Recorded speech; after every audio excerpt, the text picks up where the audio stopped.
on the one hand, that's obviously, if we're talking about like a crisis of humanity, that's not good. If we're talking about U.S. business, it's exceptional. I mean, we're talking about a tremendous rise in revenue for the government as well as for the defense contractors.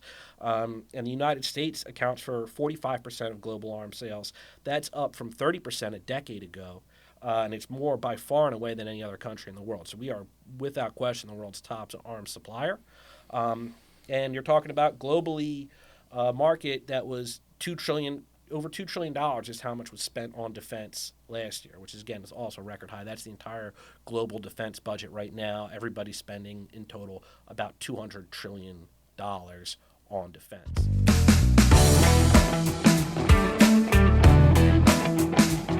All right, let's get started. Welcome to the Angel Research Podcast. Again, I don't know what episode number this is. It's 73. Episode 73. I'm Jason Freert, your host, and I'm here with Jason Simpkins. Again, another Jason. Oh, yeah. This is the best Jason, though. Yeah, right? I am. Yeah. Forget all those other Jasons. Cool. Well, I'm always excited for our chats, and I think since we last chat, there's no conflict in the world. No, everything's really peace. settled down. Everything has really been smoothed over. Yeah, nothing peace. They said, look, there's never going to be any violence or wars ever again. And all the defense companies are bankrupt. No, but it's the exact opposite. Yeah, right? No, it's gotten a lot worse. I mean, the last time I was on this podcast, I was actually talking to a friend of ours, Jeff Siegel. And so we were talking about, back then it was, is this basically conflict with Israel going to spill over? And he wasn't so sure at the time. And I remember I brought up that there had been a situation where at a U.S. Army base in the Middle East, they'd been attacked by a drone. At that point, there had already been something like 50 attacks on U.S. assets in response to the Israeli response to the initial terrorist attack.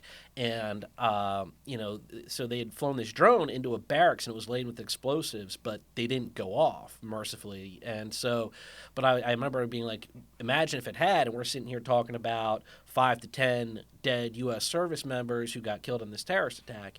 And then now we're at a point here in January where that literally just happened, except this time the bomb did go off and 3 U.S. service people were killed. And now, that was in Jordan, right? Yeah, that was in Jordan. And now we're retaliating to that. And, this whole cycle of retaliation, like I said, where it began with the initial terrorist attack, and then Israel responds, and then, you have the Houthis in Yemen responding, and now we're responding to their response, and the retaliation's just piling on top of retaliations to the point now where, Iran is, well, we're going to retaliate against the U.S. retaliation against our proxy groups who are retaliating against Israel, who is retaliating against Hamas, and that's kind of where we're at. Yeah, it seems like pretty much every other day, World War III is trending on Twitter. Yeah. And I guess at this point, it's like it's not even a big deal for that to. And I mean, does that concern you at all? That because it's one of the things like, oh yeah, World War III, we've heard it all the time, and it's not actually going to happen. But it's like it doesn't happen until it has, or like we've discussed, we're basically kind of already in there. Sure. It's just unacknowledged. Yeah, I think that's kind of been the nature of internet discourse and social media discourse. I would say the same thing about the Civil War, right? Like, for a long time, it was kind of something that got floated and it would be dismissed. It was like, oh, well, we all know the United States isn't really going to fight another civil war, no matter what Texas says or whatever, But at this point, that phrase has come up and it's been thrown out so many different times, whether it was, with the whole, election thing, with Donald Trump, or this latest thing with Texas, where they had the flap with the Border Patrol and the Supreme Court issues a ruling, and they go, well, you know what, we're not going to listen to you. You can come and enforce it. And, I think Nikki Haley's out there being like, well, states have a right to secede. And it's like, I haven't heard that, But vote for me that's first. That's new, yeah, in 200 years or so. It's like, I guess we've really kind of come a long way on this issue. But, World War III, it's a similar thing. And I think maybe what we're kind of realizing is that these things, they don't always happen so suddenly that you more or less backslide into them, that it's not always a bombing of Pearl Harbor, that, that it starts, with, China menacing Taiwan, or it goes with Russia, invading Ukraine. It starts with a terrorist attack on Israel that leads to probably a disproportionate response on their part that, kind of verges on antagonistics for the rest of the region. And, things just go tit for tat back and forth and escalate and escalate and escalate. And what we've seen and what you and I talked about in terms of it being a world war is the kind of teams that have formed over time, where you have the United States and its Western allies, which include Europe and Israel, and then you have this kind of what I talked about as being like, borrowing the phrase from George W. Bush and the axis of evil, where his was North Korea, Iran, and Iraq. I think now it's more Russia, China, and Iran, where they're all helping each other out, and they're all, trading technology, military technology, and helping each other skirt sanctions and doing everything they can to basically erode this Western-dominated, U.S.-led order, and kind of try to have their way. And that's been kind of a soft power conflict now for the past 2 decades that right now, like I said, we see with Russia's militarism, with Iran funding these proxy groups, with China getting increasingly aggressive in like the South China Sea and around Taiwan, that it's escalated from being a soft power, diplomatic kind of, back and forth of politics in like, the halls of the UN to a very real shooting war, to a very real live war. And the escalation is obvious. It's, palpable. And like we were just talking about in the Middle East, the way the conflict is spread outside of, where it began between Israel and Gaza and expanded into places like Lebanon and Iraq and Yemen, where these Iranian-backed proxies are, spilling over into the Red Sea, where they're attacking shipping lanes and stuff like that. And now we're seeing it also in Europe, where a lot of European powers are now warning that if Russia is able to, and it has regained some footing in its war against Ukraine, its invasion of Ukraine. And as we all know, U.S. funding for Ukraine has dried up a little bit. So they don't have the same level of support. Things are kind of shifting in Russia's favor there. And they will really shift in Russia's favor should Donald Trump become president again. Europe is really concerned about, what's next. If, it's kind of like, a strategy of appeasement, except, Putin would be today's Hitler in terms of what does he take next. If he's successful in locking down Ukraine, you have a whole host of former Soviet states in that Eastern European area, from Moldova to like Latvia, Estonia. Russia has never let go of Poland. I mean, they still go out and threaten Poland on a routine basis and tell them to watch their step and you're next. Literally, the former president of Russia, who took over temporarily for Vladimir Putin, Dmitry Medvedev, has told Poland, you're next, buddy. Like, you better watch your step. We're coming for you. They're very explicit about this stuff. And so there's a real concern, certainly in NATO, that if Russia isn't stopped in Ukraine, that ultimately he's just going to consolidate that acquisition and keep moving forward. Yeah, and that's basically the thesis for getting into this sector. I mean, you have been, obviously following this sector for a really long time, but it's not necessarily like, hey, we think China is going to invade Taiwan and the U.S. has to do, and so they're going to need these X number of missiles, and this company provides it or whatever, so you invest. It's more of a overall, like, the human race seem predestined to some sort of conflict, at least in the near future, and it doesn't seem to be going away. So you need to be involved in the sector in some degree. How much of like a military contractor, defense contractors stuff is coming from like overseas stuff, and how much of it is like you talked about the Texas, like I just see like all we hear is like, oh, we need to help Ukraine, we got to send them this, and that's going to a contractor who's going to buy XYZ versus like, hey, we need defense actually here on our actual shores. So there are in terms of overseas sales, there's 2 different ways that that's done. One is foreign military sales, which is a program that's run through the State Department, and that's government-to-government transfer, which is to say if the United States has these missiles, the U.S. military has these missiles, we will agree to sell them to another foreign government. That last year was $596 million, well, actually just to Ukraine. The total for foreign military sales last year was $81 billion. And that was up about 50%, 55% from the year prior. So there's been a huge surge. It was like somewhere around a little north of $50 billion in foreign military sales before the Ukraine invasion. Now we're up over 80. And like I said, that money, a lot of it, over $500 million, is going to Ukraine. It's also going to Israel. It's going to Taiwan. That stuff needs to be backfilled. Separate from that are direct commercial sales. And that's when a foreign country goes directly to a defense contractor like Lockheed Martin or General Dynamics, and they buy directly from them. And that's about $160 billion worth of sales last year, which I'm pretty sure was also a record high. So and I'm assuming the State Department has to approve that. It does, yeah, generally speaking. Like, they're not like Russia's not going to be like, hey, Lockheed, like, let me get some stuff. They're going to be like, no, you can't sell that. Right. Yeah, no, there's only so many things. Like, there's certain technology the United States is going to want to safeguard. Yeah, the State Department does have to green light foreign military sales, regardless of whether or not they go through the foreign military sales program or whether or not they're direct purchases. But, like, I mean, to the point about Europe, in addition to Ukraine last year, Poland, $12 billion for Apache helicopters, $10 billion for HIMARS. Those are the high mobility artillery rocket systems that were used in Ukraine. They've been really effective. They're like mid-range kind of missiles. And then $1.2 billion for aerospace radar defense.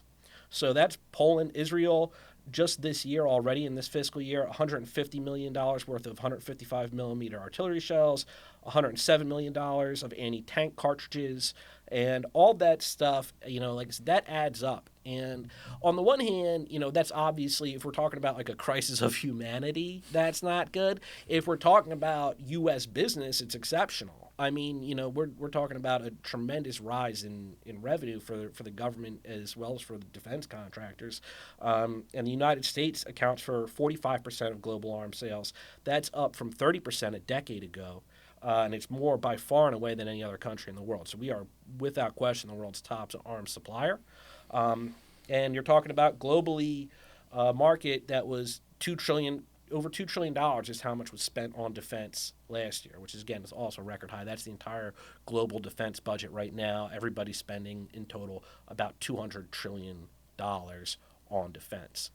Jesus Christ. That dwarfs every other by far. And that's, like I said, we're talking about that now, and that's only kind of going up. And you can obviously consider U.S. defense spending, where we just saw an $886 billion defense budget get finalized in December. That was for the current fiscal year.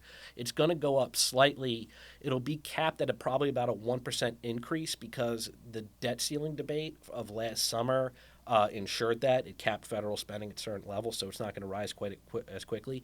It's been going up about 3% a year over the past few years. That's going to come down to about a 1% increase. But then once that cap is basically removed, which it will be in the next Congress, the next presidency after these elections, that's going to go away. And then no matter who the next president is, if it's still Biden or if it's still Trump, that defense spending, it's going to go up. I would say it's probably going to go up more under Donald Trump because he's always really been a fan of defense spending, and he's also always been a big fan of foreign military sales, maybe more than any other president. He really actually had a lot of like foreign diplomatic personnel kind of acting as salespeople on behalf of defense. Well, yeah, his thing was like, if we're gonna send this stuff, they're gonna pay for it. Yeah.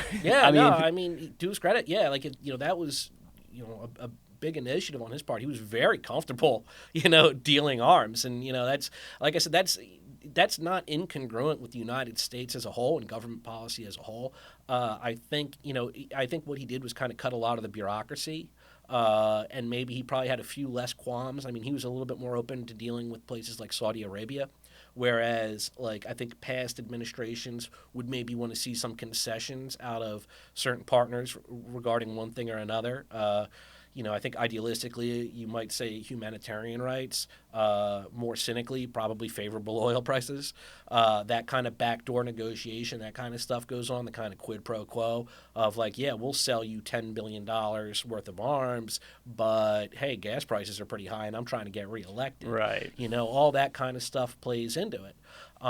But, no matter what, it's on a trajectory where things are escalating, and ultimately that can be good for not even so much the U.S. government, which obviously needs to generate revenue, but U.S. workers, because now what we're seeing is more of an onshoring, a rebuilding of America's like defense manufacturing capability, which is to say that as the Cold War ended, defense budgets, they at best stagnated and at worst declined, especially in Europe, where Europe shifted more towards a focus on social spending.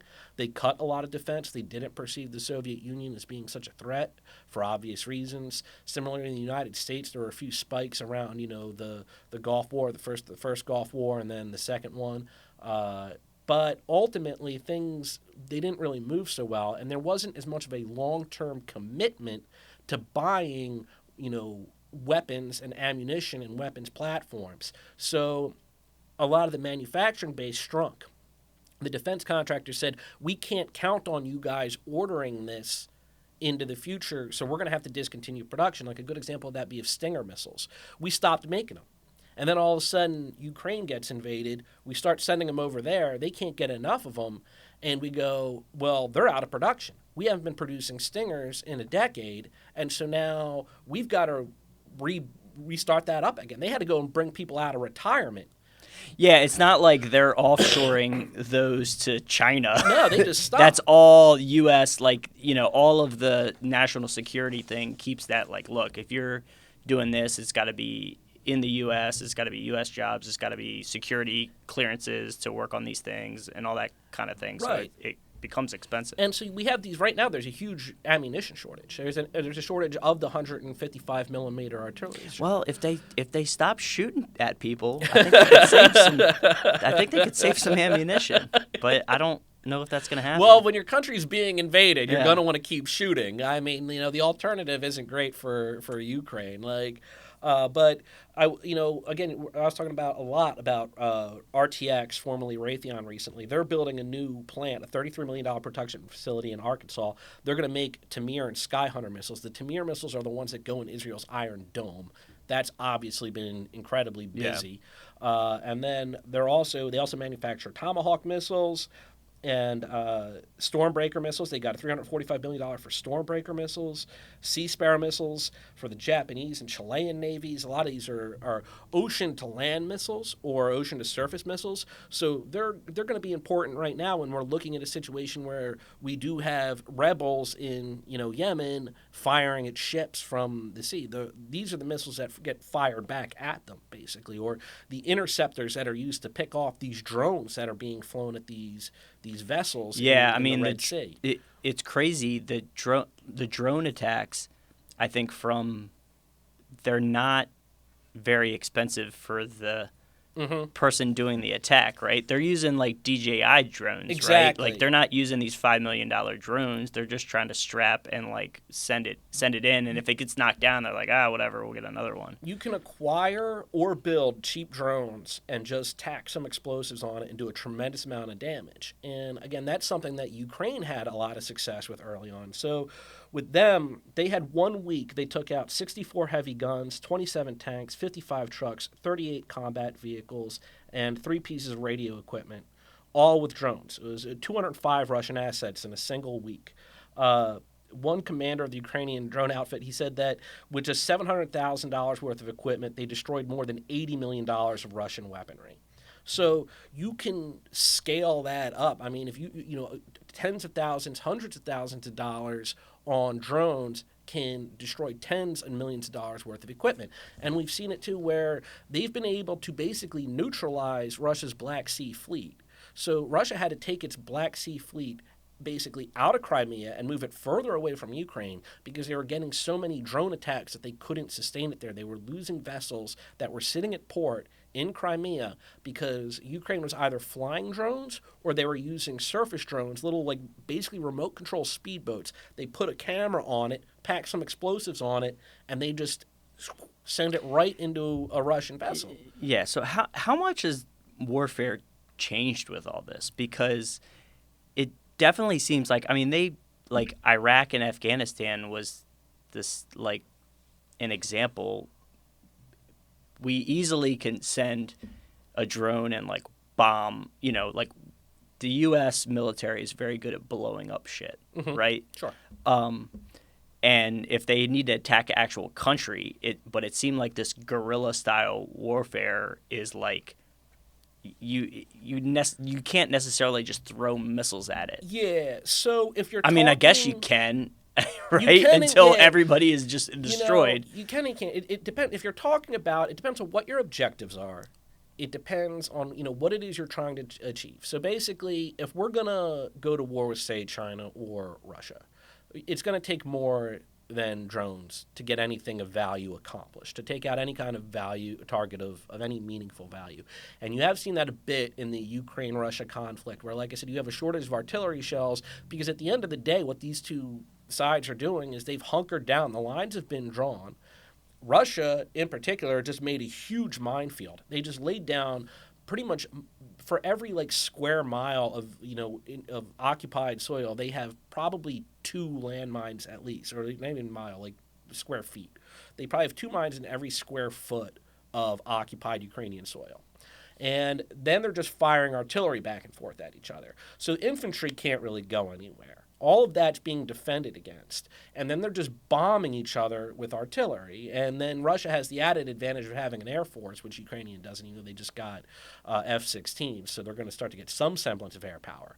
But, a lot of that, like these missile attacks we're seeing on Kiev and places like that, those have generally been, missile attacks either from jets or from, ground launchers. So if you're actually going to achieve, invasion, if you're going to conquer and hold territory, you're going to need some heavy firepower to do it. Now, when you talk about asymmetrical warfare, when you talk about a rebel group or a Ukrainian resistance against a much larger, better equipped Russian adversary, that is when the drones become a bigger and bigger factor. Because, like I said, we said they're able to use smaller, cheaper things to damage bigger, heavier equipment. So, like I said, if you're a rebel group in Yemen and you don't have the resources of the United States of America, you can still do damage, limited damage, but purposeful damage. And, like I said, we saw you can attack a U.S. Army's barrack and injure or kill U.S. troops. You can send that kind of a message. Did you eliminate the base? No. But you at least damaged it. You forced America into a decision about how it wants to allocate its resources and how deeply it wants to get invested in this conflict. And then when we respond with our firepower, how effective truly is it against these guys if they're just hiding out in caves or in places that are kind of hard to get or hard to access? Even with all the money and technology that we have, we can still do targeted strikes. We just took out a militia leader in Iraq earlier this week, so there was a bit of a response there. It's just going to come slower. But that's where the drones right now are making a huge difference. It's in the asymmetrical warfare. It's basically in the smaller forces, the guerrilla forces. They have an impact. They're being deployed. In the future now, it's going to be an even bigger problem because you see the amount of leverage that it has, and we know that, like we said, China produces a lot of drones, certainly more than we do. They produce them much more cheaply, much more quickly than we do. They're able to do that, obviously, because they don't have the same cost of labor or technology that we do. How do you think they're getting these drones? I mean, they're not ordering on Amazon. Someone's buying them somewhere and bringing them into. It depends. So Russia got a bunch from Iran by trading them gold bullion, because their ruble's pretty much effectively worthless. I did look that up. So it was a leaked document that was obtained. So Russia paid Iran $1.75 billion in gold bullion for thousands of Shahed drones to attack Ukraine. All right, it was basically 190,000 each for 6,000 drones, which is kind of a lot. But so they're paying gold bullion.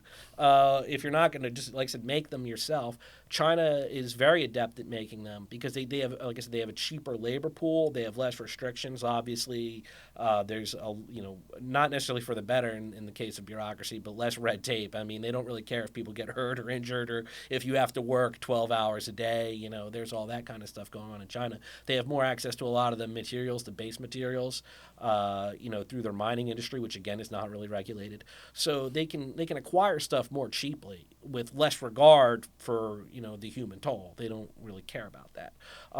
Whereas in the United States, if you're going to get a drone from a major drone supplier like AeroVironment, it's going to cost at least $5,000. In China, it's probably going to cost about $2,000.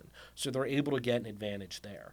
One answer for the United States is maybe 3D printing. There's an idea that we can start 3D printing drones or drone parts cheaply and quickly, and that might be an effective way to do it. They just started something called the Replicator program, which is basically a new... From Star Trek? I don't even know what that is. But the Replicator for the Pentagon is... They're basically talking to Silicon Valley, and they're saying, what can we do to reduce costs? Like, how can we streamline this? And like I said, a lot of it is these companies just need the assurance that the orders will be there, and then they can build out capacity. That's been the big snag, like it was for defense contractors, and why we've been lagging a little bit in our own production of all kinds of munitions. Like I said, if you're going to build these things, you want to know that there's going to be a demand for them, not just right now, but down the road. So that's why, like, Raytheon's building a plant in Arkansas, because it's confident now that these people it's hiring to operating, that the cost it's putting in to build this factory, that they're going to recoup it, not tomorrow or the next day, but 10 years down the road. And that's why they got the lobbyists in Washington being like, no, you got to keep this going. You got to keep going. Well, I mean, it's good. Like I said, it's good for everybody when it's creating jobs in the country. I mean, I don't think anybody in Arkansas is going to complain about a factory opening and creating another 500,000 jobs, paying people to, make missiles that are being used to defend American interests across the globe. Like, I think that's a win-win-win for everybody. Well, except for the people getting blown up. Yeah, they lose. But they need to do the same things with drone production effectively. Like right now, like I said, it's rather costly per unit to produce drones, and ultimately more costly than the military would like to acquire them. So what they need to do is find a way to support American drone manufacturers and American technology companies that are spearheading this technology, and basically help them establish the infrastructure, the factories, the transport logistics that they need to set this operation up, to streamline it and get it going. And they're working towards that. And so we'll see how that goes. But ultimately, I think everybody's kind of looking at these conflicts right now and seeing the writing on the wall in terms of things like drone swarms and having to have not only your own offensive capabilities, but answers for them defensively, and that you're going to have to figure out a way to negotiate these things. That this drone warfare, it's going to expand, and we've talked in the past about fighter jets being deployed with companion drones, being able to deploy basically a little buddy drone to fly ahead and scout enemy defenses, draw enemy fire, help with targeting, target acquisition, and all of these things, so that there's less for the human pilot to do, and that the environment is safer for them when they're flying in a contested area. Do you think someone who's maybe, I don't know, entering the Air Force now, do you think there's going to be any pilots in 10, 15 years? Like, is that like... Yeah, I don't think it's going to transfer, that quickly. I feel like these kinds of tech shifts always take longer than we kind of expect them to. Right. It's kind of like going back, like in the 1990s. They're like, "What are we going to have in the future?" And everyone's like, "Flying cars." Still don't have flying cars. And it's like we still don't have flying cars. Well, we have airplanes. Yeah, we have close enough. But it's going to take a while, and there's always going to be things that a manned fighter is maybe more capable of, or you want to trust them a little bit more with.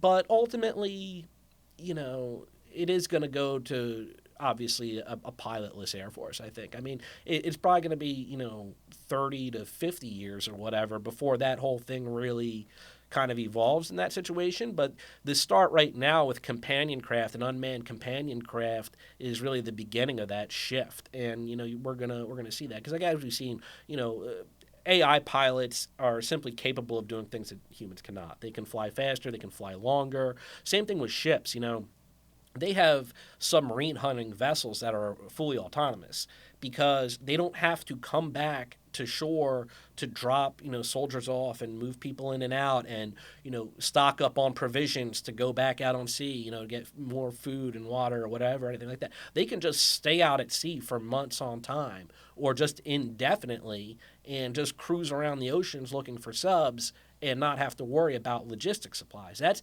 the one of the biggest advantages of automation right now. I mean, to be able to send these kind of robot warriors out into zones and not worry about losing soldiers and risking the casualties, but not having to feed them, not having to supply them outside of whatever electricity or whatever they run on. So you can get them out there, and it's just a cheaper, kind of more efficient way to establish a bulkhead or lock down a contested area to kind of send in your robots first and then send in the people behind them. Yeah, we're definitely, I think, bullish on robots. Not everywhere, not just necessarily in the military. Is there, is there a growth sector within defense, like a something that, you know what I mean, or is it just the idea of there's these established, defense contractors and they just eat up the, or they're subcontractors for the big guys, like. So that's the thing. Yeah, I mean, the headlines and the big ones, they're the main technology companies too, like Lockheed Martin. They're always going to have a lot of their own technology in house, but also all these big companies, they do rely on smaller technological suppliers, right? And so those are the companies I really try to find for secret stockpiles. Yeah, I mean, you've had a couple of acquisitions in that space. Yeah, we've had some good ones, and like the one I was talking about, only because I've already mentioned it, and we got in and out. But like last year, we played C3 AI because they're an AI company, and they were doing logistics for the military, specifically preventative maintenance for U.S. fighter jets, because they could collect a bunch of data and basically tell you what subsystems were going to fail. I mean, that's something that's extremely beneficial when you're trying to maintain a fighter jet that's worth $1 billion. And ensure that it's flight ready at a moment's notice when you really need it. We bought that in we initially bought it in 2022, I think, in the summer of 2022. We sold it in spring of 2023 for like 140% gain. It went back down under 20. We bought back in. It's still up now over 50% because it's still in the mid 20s, and I always say that's a fine place. Like I think if you're going to get it, if you get it for less than $25, C3 AI is pretty good there. We had another AI company that's still going. That's up 166% last I checked. That one's been in the portfolio for years because they're a huge AI play in the military. That stuff's out there. Same thing with drones. There are big drone companies. There are small drone companies. I think everybody's familiar with like AeroVironment as a drone company. That's a good one. That's had a good year. And then, like I said, there are smaller tech suppliers that we look at. I've recommended companies that do the vision display, the micro display for the fighter helmet in the F-35. Because that's a really cool kind of piece of AR. Like that kind of combines what we were talking about with drones in that if you're a pilot, it can put right in your face, right in your eyepiece, all the information that you need in terms of your speed and altitude and your direction and everything that you should be doing, as well as identify potential targets. When you look down, it actually enables to look through the bottom of the plane.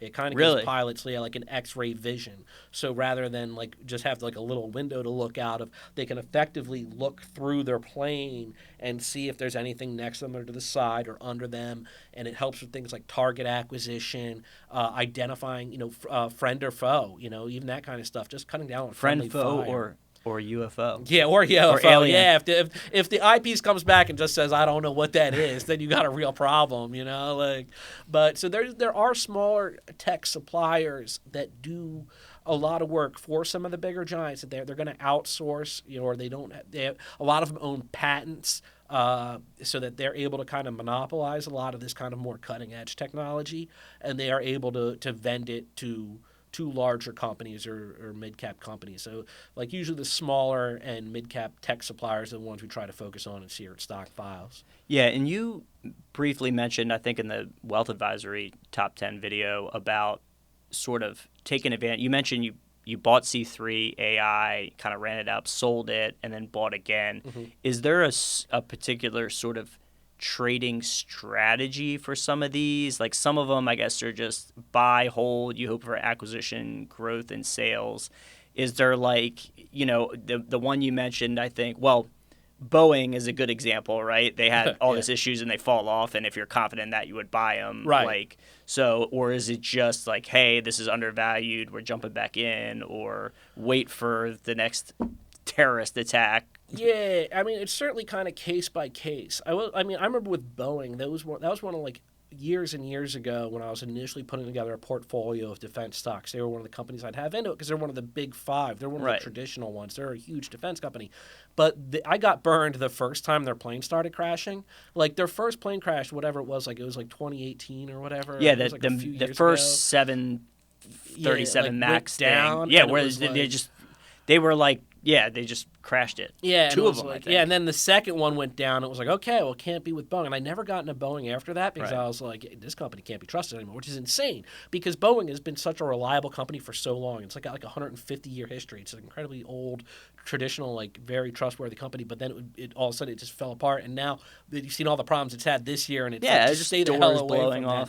Other companies, like I mentioned, RTX, they had a smaller problem. But I bought the dip on that one because last year they had a merger. They took over United Technologies, which owned Pratt and Whitney, which is a commercial jet engine manufacturer. And so they had a recall last year because they found out that 3,000 engines needed to be inspected because there was some kind of like chemical issue. It was like a chemical powder that was apparently on some of these jet engines, so they had to go and inspect them. It was this whole big thing. And so the stock crashed down from like $100 to less than $70 a share. And I said, buy that.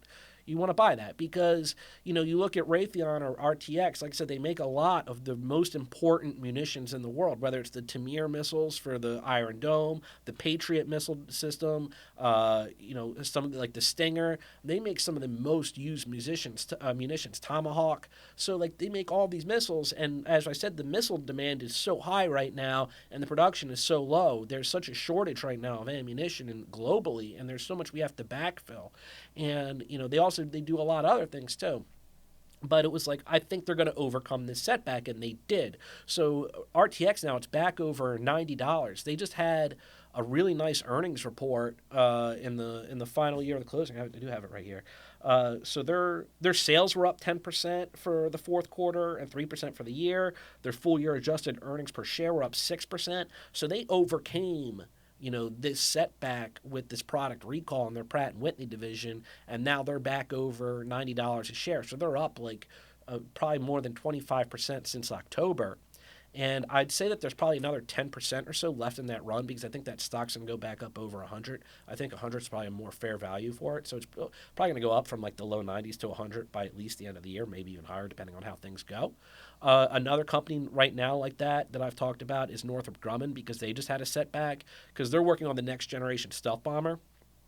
And they had an issue come up in their last earnings report where they had to take a $1.5 billion charge because it was a contract they signed in 2015, but the U.S. Air Force used 2010 pricing to basically set the value of what it was going to pay and what this plane ought to be worth. And so they came up with a value of something like over $500 million, like it was something close to like $500 to $550 billion. But in today's prices now, with everything that's gone up, they have a cost overrun. It's costing them actually more, over $700 million per unit to make. So they're over budget on that. And so they're like, this first lot we're going to have to sell at a loss because we already agreed to sell it to the Air Force at this price, based on precedent when we signed the contract. So they tanked about like 6.5% one day. I think they've already recouped that value. But that was another one. I was like, you can pretty safely invest in Northrop Grumman still. That's not a systemic issue. That's those issues like, excuse me. There's, whether it's a product recall or a cost overrun like that on a big project, they're going to have these missteps. But when you're talking about big defense contractors like that, that really is the time to buy them. Because you get in, and these are companies that will grow over the long term, and they also pay a lot of dividends. They pay good dividends. They pay, they have a good history of raising dividends. So, you can rely on them as pretty much safe, reliable income plays for just set it and forget it for just years to come. So whenever you see kind of small stuff like that, I think it's always a great time to buy a name like Lockheed Martin or Northrop Grumman or RTX. But yeah, no, Boeing, I'd stay the hell away from because I don't even know what's going on over there. Like that's just a whole big mess. But those bigger companies are always pretty safe. Like I said, I've been recommending them for years now, probably going back. I think I started really focusing on defense around like 2016, 2017. And, those things have all gone up triple digits, and they've paid out dividends the whole way. And then, like you said, we look at the direction the world's going in right now, it's kind of hard to see that regressing anytime soon. It seems like these defense levels, level defense spending that we're seeing now, it's hard not to see that persisting, given that all we're dealing with, again, that $2 trillion in defense that's being spent globally, the $886 billion U.S. budget, the stuff that we now have to, backfill, having dispatched to Ukraine and to Israel and to other places. That money's coming. Yeah, you've been saying it for years, and it keeps going up, and there's no reason to think that it's going to change. All right, I think that is a good stopping point. We didn't get to any alien talk, but no, we didn't. Next time. There hasn't been any new news to report on that front that I'm aware of, but no, we'll see. No, yeah, I think some big stuff's coming down. So we'll come down in 2024. We got to see. They got to show us something. So yeah, don't forget. Thanks for listening. Like, comment, and subscribe. Definitely comment about all the stuff. Oh, sure. Yeah.